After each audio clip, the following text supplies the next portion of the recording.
Di sini disebutkan seseorang harus mengambil manfaat atau faidah dari semua orang. Maka yang benar, tidak semua orang kita ambil faidahnya secara mutlak. Oleh karena itu para ulama melarang seseorang menuntut ilmu syar'i kepada ahlul bidah. Karena ahlul bidah dia akan menyebarkan bid'ahnya dan syubhatnya. Yang paling dikhawatirkan bagi orang yang duduk di majelis ahlul bidah, dia akan terkena syubhat. Dan syubhat apabila sudah masuk ke dalam hati, kadangkala tidak bisa terlepas sampai hari kiamat. Maka di sini seseorang mengambil faidah ilmiah atau mengambil ilmu yang paling utama dari ustaz yang selamat akidah dan manhajnya. Salamatul mu'taqad, ustaz dan dai tersebut memiliki akidah yang baik dan selamat. Yang kedua, dia memiliki manhaj. Dia di atas manhaj salafus saleh. Kemudian juga dia mengambil ilmu dari seorang ustaz yang memiliki amanah ilmiah. Artinya kalau dia berbicara di atas ilmu sesuai dengan Al-Quran dan juga Sunnah. Dia tidak membawakan hal-hal dusta, cerita-cerita palsu, hadis-hadis tidak benar, atau tidak menjelaskan amalan-amalan yang tidak ada tuntunannya dari Nabi Muhammad Sallallahu Alaihi Wasallam. Kemudian juga upayakan seseorang mengambil ilmu dari seorang ustadz yang dia menggabungkan antara ilmu dengan ibadah. Kenapa? Karena orang tersebut mubarak, penuh dengan keberkahan. Apabila dia menggabungkan antara ilmu dengan ibadah, dia memiliki ilmu dan dia rajin ibadah, maka orang seperti ini memiliki banyak keberkahan. Dan Allah Ta'ala menjadikan pemimpin-pemimpin di dalam agama itu dengan dua syarat. Yang pertama keyakinan, yang kedua kesabaran. Sebagaimana firman Allah Azza wa Jal, وَجَعَلْنَا مِنْهُمْ أَئِمَّةً يَهْدُونَ بِأَمْرِنَا لَمَّا صَبَرُوا وَكَانُوا بِآيَاتِنَا يُوقِنُونَ.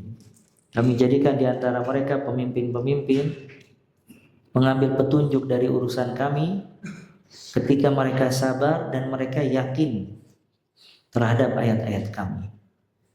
Ya, Ibnu Taimiyah rahimahullah, beliau berkata, tunal al-imamatu bis-sabri wal yaqin, tunal al-imamatu fid-din.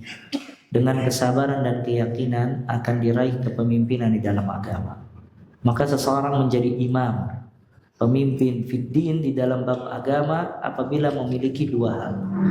Yang pertama al-yaqin, yang kedua as-sabar. Keyakinan dan kesabaran. Apa maksudnya ini? Keyakinan dan kesabaran. Al-yaqin itu kata para ulama quwwah ilmiah. Dia memiliki kekuatan ilmiah, ilmunya kuat. Dan sabar quwwah amaliyah. Dia memiliki kekuatan amal. Makanya bila seseorang punya ilmu yang kuat dan ibadahnya juga kuat, dia menjadi imam, pemimpin fiddin di dalam bab agama. Yang dari sini ya sepatutnya seseorang belajar dan mengambil ilmu syar'i dari seorang dai yang memang dia terkenal dengan amanah ilmiah, memiliki ilmu. Terus yang kedua, dia menjaga ibadah. Ya, dia memiliki ibadah. Dan itu yang dilakukan oleh kaum salaf. Kaum salaf dia menjadi unggul dan mendapatkan derajat yang tinggi bukan hanya dari ilmu semata. Karena ilmu itu bisa dipelajari dari kitab. Apalagi zaman sekarang sarana menuntut ilmu sangat banyak. Tapi mereka mendapatkan derajat yang sangat tinggi, kedudukan yang besar karena menggabungkan antara ilmu dan amal. Imam Al-Khatib Al-Baghdadi rahimahullah memiliki satu kitab judulnya Iqtida' al-Ilm al-Amali. Konsekuensi ilmu adalah amal. Kemudian beliau menjelaskan bahwa sebab kaum salaf mendapatkan ad-darajat al-ula, kedudukan yang tinggi karena tiga hal. Kenapa kaum salaf dia mendapatkan derajat yang tinggi? Dia mendahului orang-orang yang datang sesudahnya. Maka beliau menjelaskan mereka mendapatkan derajat tersebut karena 3 hal. Yang pertama karena keyakinan yang ada di dalam hati. Yang kedua karena amal saleh, karena mereka beramal saleh. Dan yang ketiga mereka zuhud terhadap perkara dunia.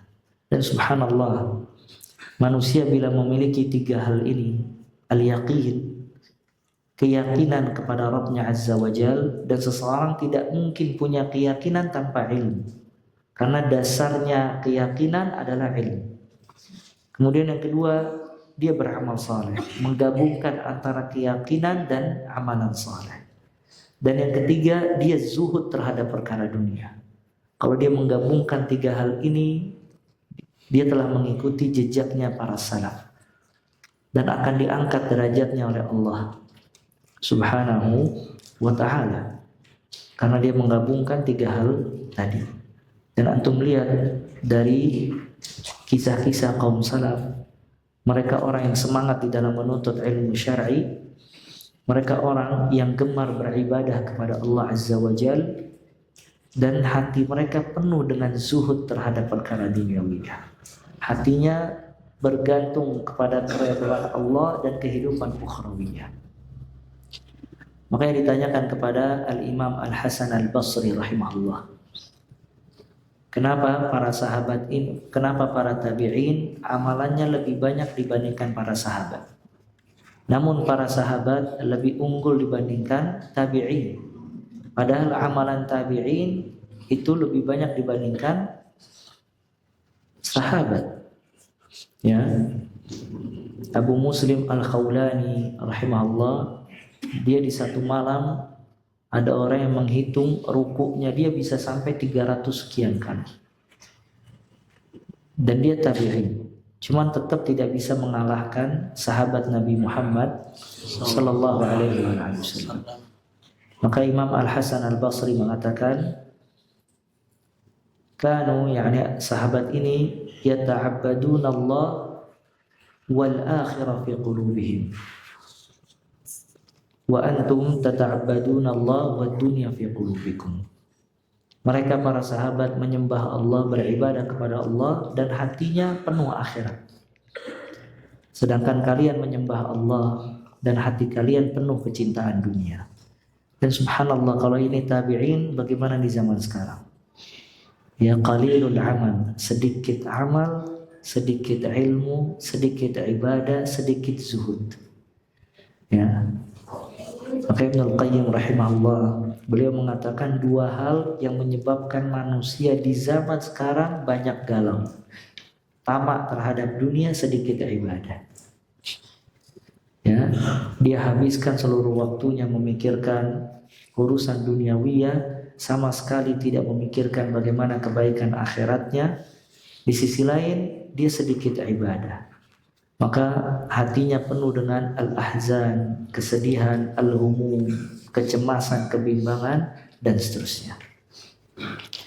Nah, maka ini anjuran seseorang selektif di dalam memilih guru, karena kepribadian guru, kebaikan guru, suri tauladan dari guru tersebut akan diambil dan ditiru oleh muridnya. Maka di antara nikmat terbesar seseorang setelah Islam, dia dibimbing oleh Allah Azza wa Jal mendapatkan guru yang mentarbiyah dia. Maka itu nikmat terbesar. Ya, dia dibimbing lewat seorang guru, yang guru itu membimbing dia untuk benar-benar menuntut ilmu dan menggapai keridhaan Allah Azza wa Jal.